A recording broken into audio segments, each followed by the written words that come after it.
台南南市區嘅蓮花池，就會看到長長嘅鳳雅窩，也係出名嘅江家古窩。一種富良式建築係左片6條，右片7漂亮。聽講4萬年嘅運勢會看望哦。一種建築有200年嘅歷史，係台灣建築演變嘅崇拜。这里是江家聚落的祠堂的部分。那小时候呢，我在这边出生，一直住到3岁。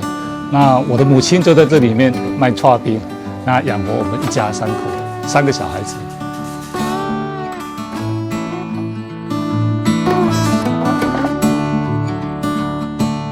这个建筑是中国传统建筑的外观，但是它采取的是日式建筑的工法，所以是一个很特别的。它是在日据时代，民国前6年的时候兴建，那是集合村庄人的这个财力共同来兴建，所以在当时来看，这边算是一个相当有特色的地方。那係由車嚟走落來，營業到行嘅度就死無命咧。故所也有很多作車行，其實也合到現代建築防火行嘅概念。可見，你祖先係唔係當有智慧啊？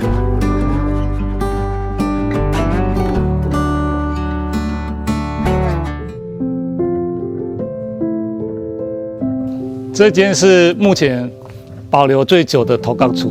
那当然，其实中间也有一些损毁，那我们是由文化部出资来把它修复。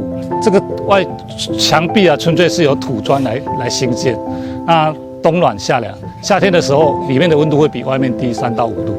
那当然，建筑是就地取材，当时这边的建材其实是以这个土砖跟木头很多，其实是从大陆的福建运到台南安平港。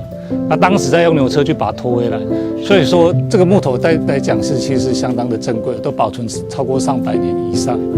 那前面呢都会有一排大的石头叫基石，那可能是当时啊从大陆要到台湾来。这个船的压舱石，所以这个几乎就是就是我们说把房子要盖好基础的基石就是前面这一排。亚间屋按照內磚屋，規屋度都係用烏色同紅色2種色膜，連壁框嘅圖案還有牆墩都還保留8個年嘅曙光，也偏得到書香嘅味息。看到野蟲嘅麼？這是有特別嘅設計哦，因為地圖看我不當真實，我不看地圖就看唔清楚，因為有角度冇同樣哦。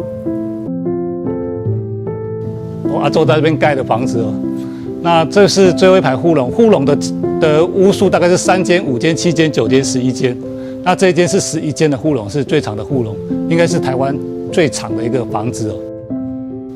當時蓋的時候呢，就是因為我阿祖他其實是帶大伯細姨哦，大伯住上面7間，細姨住下面4間。那我阿祖呢就住在這間房子，那裡面有放一組紅色的桌椅，是當時重要的這個貴賓跟日本過來的時候要坐的。江家連用紅嘅同泥做起嘅竹竿屋都很保存，我猜隨着時代變遷。太和堂去年宋江村嘅36沙都已經超唔出嚟，做個輕輕請希望客家子弟再來關心一下。